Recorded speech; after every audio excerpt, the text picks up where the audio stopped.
À vous tous les abonnés à l'infolette de Formax, j'espère que vous allez bien en ce mois d'avril qui débute.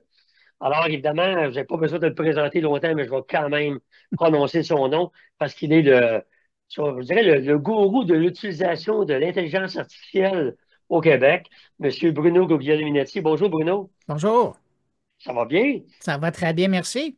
Oui, ben, je suis content de te parler. Évidemment, toi et moi, on se parle régulièrement parce que, Bruno, tu es très en demande pour des conférences et même des formations, des ateliers de 2 heures, 3 heures sur, évidemment, l'utilisation de l'intelligence artificielle dans notre quotidien, hein. On parle évidemment au niveau surtout des entreprises et des organisations.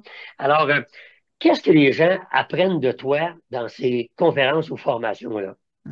Ben, écoute, c'est intéressant de prendre du temps pour en parler parce que certains groupes, là, c'est la deuxième fois que je les rencontre. Parce que la première OK. fois, on les introduisait un peu à ce qu'était l'intelligence artificielle, puis un peu l'histoire, quelles sont situées la chose. Mais aujourd'hui, dans les présentations, puis dans les formations aussi, on est beaucoup plus dans concrètement qu'est-ce que ça veut dire pour eux et comment ils pourraient l'utiliser. Évidemment, principalement dans leur vie professionnelle, mais aussi à l'occasion, prendre du temps pour parler de comment on peut l'utiliser dans la vie personnelle. Mais l'idée là-dedans, c'est d'arriver à ce qu'ils voient l'intelligence artificielle particulièrement générative, là, parce qu'on n'est pas dans le milieu du manufacturier. Mais Ouais, donc, ouais. pour bon nombre des gens que je rencontre, c'est de savoir comment ils peuvent utiliser l'intelligence artificielle, mais comme assistant pour les appuyer dans leurs tâches du quotidien.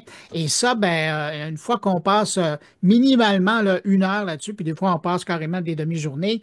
Les gens ressortent avec des cas concrets. D'ailleurs, quand on fait la formation, évidemment, le plaisir, c'est de les voir mettre en pratique ce qu'on présente. Et puis Ouais. les gens ressortent avec des yeux là, gros comme ça en disant, ah ben là, je comprends, puis là, je vais l'utiliser.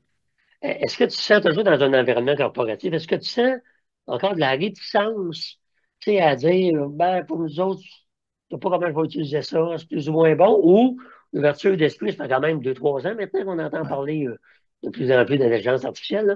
Est-ce qu'il y a encore une bonne résistance ou au contraire, les gens ont hâte? Ben écoute, si on parle spécifiquement du Québec, je te dirais que malheureusement, on est en arrière sur le reste de bon nombre de pays.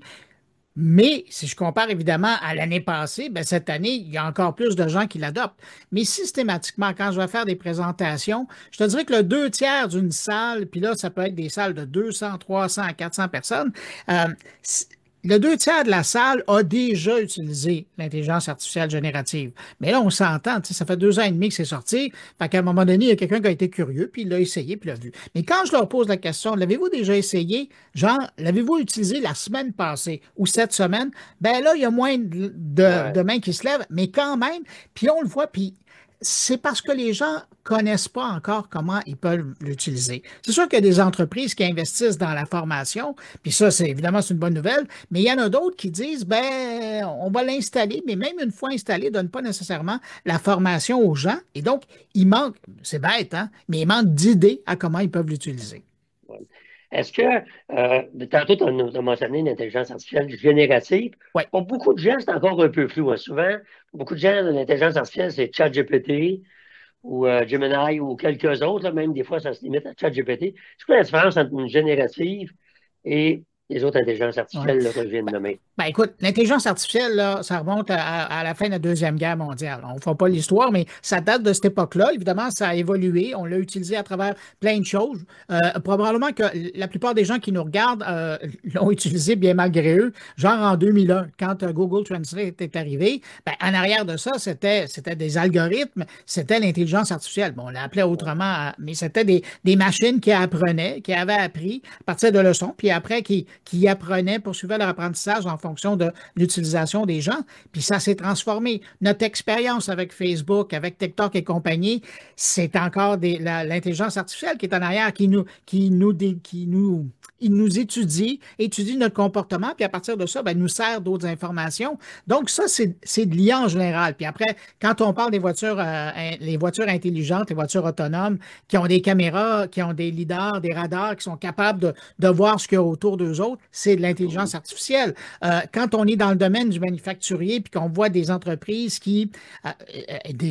oui, les machines, les cerveaux au sein de ces entreprises-là, qui sont capables de gérer l'approvisionnement, qui sont capables de gérer l'entretien des machines, puis après, qui sont capables de suivre les produits jusqu'à à la porte de la maison d'un client ou d'une entreprise, c'est ça aussi l'intelligence. Mais quand l'intelligence artificielle, mais quand on parle d'intelligence artificielle générative, là, on est dans l'ordre des chats GPT, Copilot, Gemini, Claude et compagnie. Et dépendamment de ce qu'on installe dans notre entreprise, ben là, il faut se concentrer sur utiliser les forces, puis travailler avec les faiblesses Ouais. des IA génératives qu'on installe sur le réseau de l'entreprise.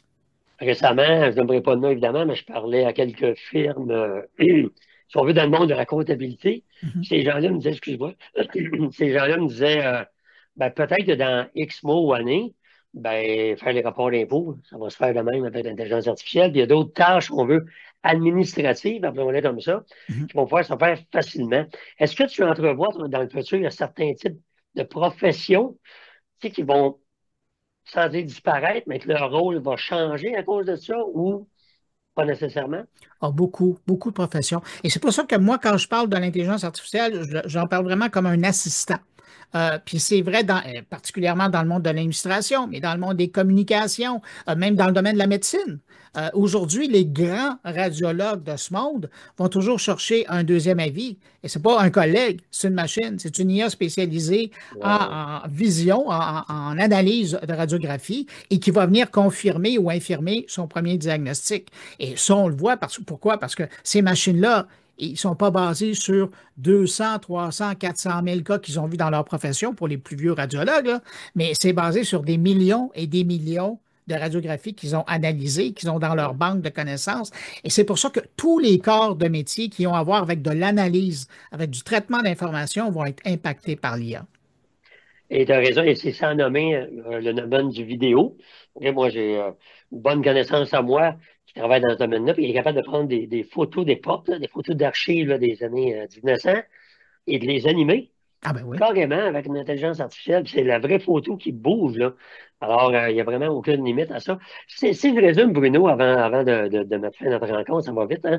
Mais mettons, quand tu arrives, une organisation te demande de venir faire une formation sur l'intelligence artificielle, l'utilisation de l'intelligence artificielle dans leur milieu, là, qu'est-ce que tu vas faire, OK, pour que les autres ressortent gagnants? Ouais. Ben, préalablement, on va avoir une rencontre justement avec cette entreprise-là pour savoir un peu avec qui je vais passer un bout de journée, avec qui à qui je vais m'adresser. Le système, si j'utilise l'intelligence artificielle, qu'est-ce qu'ils utilisent comme système? Je ne vais pas leur parler des autres systèmes s'ils en ont un en particulier sur lequel ils Alors, ont misé. Puis à partir de là, ben, on va monter une formation qui va répondre à leurs besoins et aux outils et au niveau de connaissance de l'intelligence artificielle et même de l'informatique dans certains cas, de certains joueurs qui sont autour de la table. Puis à partir de là, ben, on va rouler. Puis ce qui est intéressant avec mon approche, en tout cas, c'est que si on a une table de 10 personnes, on travaille avec 10 personnes. Et quand on a des salles de 200, 300 personnes, ben, on adapte la formation. Mais l'idée là-dedans, c'est que la personne, quand elle va sortir de cette rencontre-là, elle va savoir concrètement comment elle va pouvoir utiliser l'intelligence artificielle. C'est pas à négliger. Puis après, par la exact. suite, puis ça encore, c'est plus important, elle va pas avoir peur de l'utiliser. Puis après, puis pendant l'heure ou les 2 heures ou les 4 heures qu'on passe ensemble, ben, l'idée, c'est de lui permettre d'apprivoiser cet outil-là pour que ça devienne son ami, son assistant et qu'elle puisse l'utiliser de façon sécuritaire. Bon, c'est bien dit. C'est bien dit, son ami, son assistant. Et je peux dire par l'expérience, mesdames et messieurs, que quand les gens assistent à une conférence ou une formation de Bruno, ben, ils en reveulent encore, justement, parce que je pense que c'est un sujet qu'on pourrait approfondir. Ça n'a pas de limite. Alors, écoute, merci beaucoup, Bruno Guglielminetti. Évidemment, grâce à toi, tu nous aides à entrer dans une nouvelle ère du travail, une nouvelle ère de l'accomplissement d'une tâche ou d'une façon de faire. Puis je pense que ça va être gagnant pour tout le monde. Alors, merci beaucoup et ben, à bientôt. À une prochaine, Guy.